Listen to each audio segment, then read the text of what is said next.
Good afternoon, and welcome to Diva Dialogue on this beautiful wintry day. I'm Coach Deb, and I'm so happy to be here with you. It's been quite a morning so far, and it still isn't.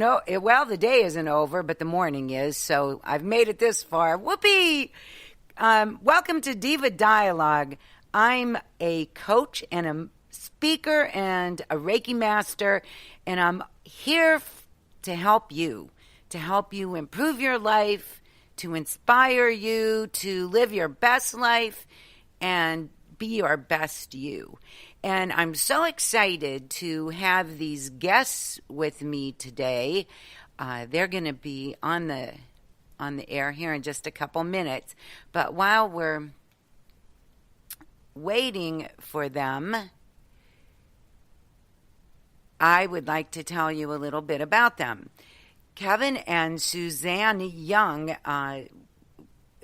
it was very serendipitous when I met them. I had been wanting to go see my friend Deb Collins for a long time at her studio in her office in Grand Blanc, and I just never made it down there. And finally, one day I did, and lo and behold, Kevin and Suzanne Young were there. And we ended up having a lovely conversation. And at the Women to Women Expo, they were next to me. They're just wonderful people. So I look forward to having you meet them. And, okay. Shucks.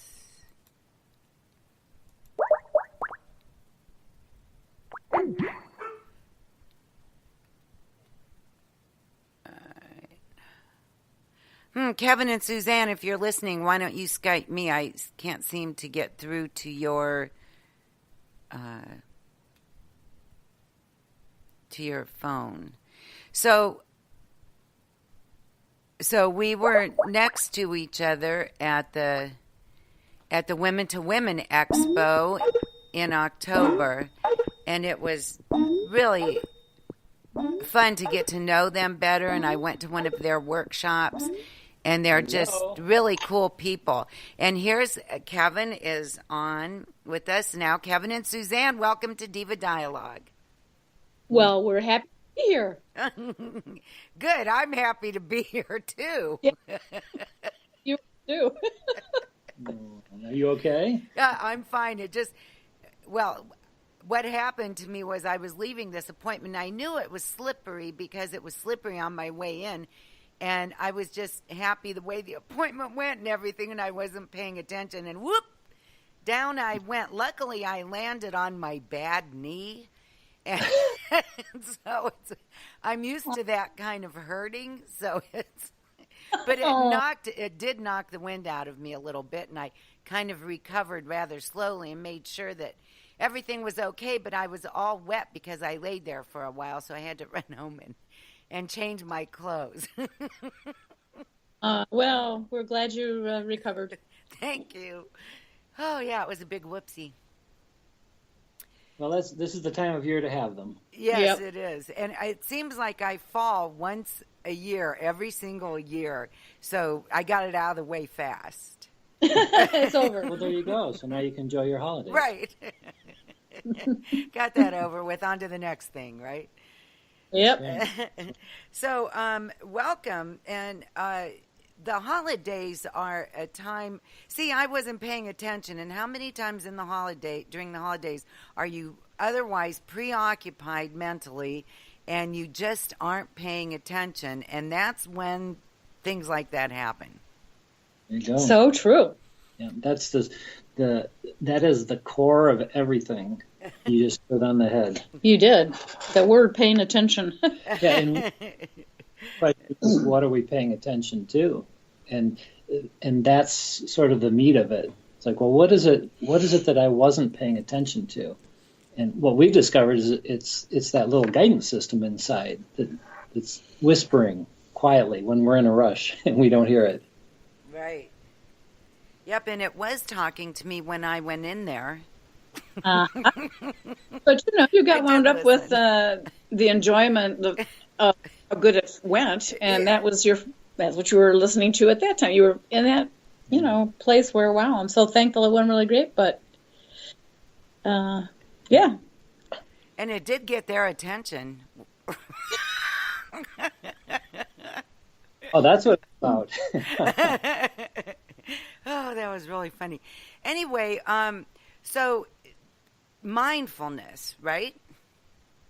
Yeah. Yes, mindfulness is a good thing. Yeah, And that's an old term that really I think is coming around again today. And what's interesting now that you say that, it's almost like when we say mindfulness, we usually mean pay attention and be more connected, but it's really not the mind, right? It's really more heartfulness. What do you Yes.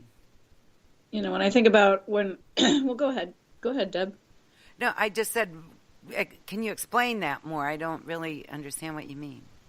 Sure. So it's we're taught in school and society that to use your head, to think things through, to be logical, use your experience from the past, learn what people have taught you, and so you don't make their mistakes. But which is all fine, but that's all sort of head-based thinking. And what we discovered, and what now we subsequently teach and coach around, is that you have a secondary guidance, which actually we're discovering that it really should be the primary guidance, and that is the heart center, or the gut feel, because that comes from a sort of a broader intelligence which we're connected to, that is a part of us, but it sees the slippery ice, it sees the pitfalls ahead of us, and so it's coming in through the emotional center. But we're so head-based in our minds and our heads that we often drown it out with activity and where we're heading next. Does that make sense? Oh, yes, perfect sense. That's so very true. Why do you think we're taught to just pay attention to our heads? Why weren't we taught to listen to our hearts, too, and our guts? Yeah, that's a good question. What we've discovered, certainly in our lives, is that it's sort of the joke is the chain of pain is handed down from parent to child. Generation to generation. They do the best that they can with what they know, and that gets them by. And so they assume then that that's the best that it can be, because everybody's doing their best with what they know. And so then we teach our children that, and that just kind of goes on. And every once in a while, then people who discover there's a better way try to stand out and help other people see it. So I think it's just legacy, mostly. Right, and I do see that changing, don't you? Yeah. Yeah, definitely. I mean, more and more, even as I meet younger people, in fact, we just had a holiday party where there was a younger gal here, and she was saying she just didn't want to be in the same energy, so to speak, as her parents. She loves her parents and everything, but they're always negative, and always they've got their habits of lifestyle, of values and so forth, and she knew it didn't feel good to her, so she was looking for a way to move forward in her life without having to feel guilty, because she loves her parents, but still be true to her. Yeah. Right. And I'll tell you, when I didn't know that I was doing it, and I'm sure that you can relate to this very well. I knew that very young that I didn't want to live like that, with that guilt and that all that on you from the time that you're little, the way that those memes that you're raised with. I just felt always that it just wasn't right. And so when I was raising my children, I never taught them those things. And they are so far evolved, so much more so than I ever was, because they had just less to unlearn. Right. And that's, so to your point, that is the, nowadays anyways, is the natural evolution. And how great that whatever it was in you didn't get squelched enough to where it couldn't eventually pop out. And here you are doing your own program and uplifting the listeners and co-creating with people like us. How wonderful. Yes, I consider myself very blessed. But I had parents that let me be me, but it was their faith that taught me all those other things. But they were awfully good about just letting me be me. So how did you get involved in this? What led you to the law of attraction? And I imagine you had quite a bit to unlearn as well. And still unlearning. But you're going in the right direction. We are. That's good. It does seem like it. Well, I think everybody has a pivotal point in their lives, sort of the midlife crisis, or your back's against the wall. What's her name? J.K. Rowling, who wrote the Harry Potter series. She says that rock bottom was the foundation on which she rebuilt her life. She was living in a car and, trying to feed her daughter with scraps. And so it just became, we all have the threshold of pain that we're used to tolerating. We're taught to tolerate a certain amount, but then when the rest of us the higher part of us is trying to move us forward and we're resisting, at some point something breaks, either mentally or physically. And it's at that moment that you either let go, and you have to let go, or basically takes you out. Life takes you out. Fortunately for us, I survived a brain tumor in 2008, which was my pivotal moment of having to reevaluate my life and see what am I doing? I knew at some level I had created it. I just didn't know how. And then within a week or two of the diagnosis, then a new set of teachers, the Abraham Hicks publications material on law of attraction, showed up in our lives. So there's answers always available when the question occurs. It's just whether you're looking for it. And Suzanne had and for me, of course, we both have our own turning points in our life that made us start searching and trying to understand how it all works and how we don't repeat things that are painful. That's for sure. Nobody likes to repeat painful things over and over again. And then for me, it was the ending of a second very miserable relationship.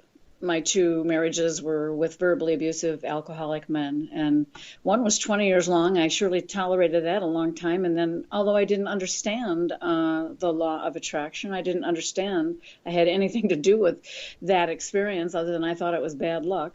And so I went on single for 10 years, but married again, and then got into another 9-year relationship.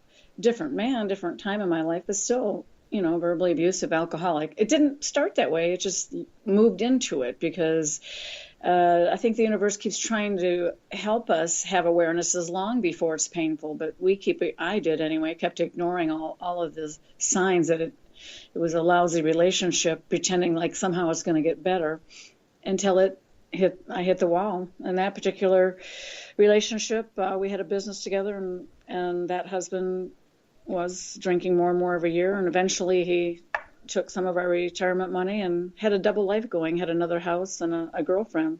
So I have to say it had to be huge like that for me, because I was used to numbing my emotions in miserable relationships. It was I loved to eat, so that was my way of temporarily pretending everything I could get through. So with that big hugeness, what was interesting is I had a turning point in my own when I went home and had a really long bout of crying. And then I had this moment. This is interesting, Deborah, you'll get this. My dog came up to me and she licked me in the face as I was on the floor crying. And she said, she was there comforting me. And I thought to myself, oh, at least somebody loves me. Just even if it's the dog, somebody loves me, because you feel like that when your relationships are falling apart. And all of a sudden, because I had a little relief, the dog was giving me and bringing me some relief, I had this little moment and I heard a thought in my head. And this is our inner guidance, which I didn't know what it was at the time. And I said to myself, wow, what do I need to learn, or what do I need to know so I never have another painful relationship? And that question that I put out to myself, which I thought was really to the universe too, in my own inner being, trying to guide me into some direction, was eventually what led me into the law of attraction. Because for me, 2 miserable relationships, long length of time in my life, when I learned that I had the power to change the way I was thinking and then change my experience as a result, I thought, oh, wow, this is amazing. Is that all I have to do? And I began studying and understanding and going back and thinking about what was I thinking at the